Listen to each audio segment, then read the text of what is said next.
moi, je voulais revenir sur ce qu'a dit Madame Loiseau, parce que c'est important ce que vous dites, et à vous entendre, je ne sais pas si, j'imagine que tout le monde connaît Dr Jekyll et Mr Hyde.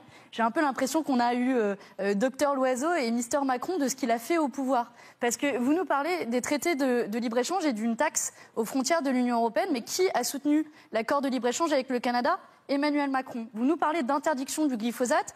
Vous avez sur votre liste, en 4e position, Monsieur De Cercle, qui a été fiché par Monsanto comme un des plus fervents soutiens au glyphosate. Vous nous parlez de la défense des services publics. Vous avez libéralisé le fret dont on a parlé en début d'émission. Et vous défendez les énergies renouvelables, mais vous n'atteignez même pas l'objectif de 20% d'énergie renouvelable fixé par la Commission européenne. Et c'est sur cette base-là qu'il y a eu une pétition lancée par 4 ONG et un recours juridique avec plus de 2 millions de signatures. Alors, donc vous êtes d'une hypocrisie sans nom. Elle pourra difficilement vous répondre parce qu'elle est très en avance. Si je peux me donner juste des débouchés, des propositions.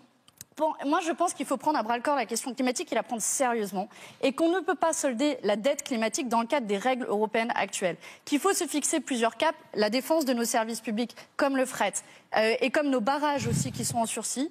Défendre aussi un protectionnisme solidaire aux frontières de l'Union européenne pour ne pas faire venir de l'autre bout de la planète des marchandises qu'on a disponibles ici en France, comme le lait.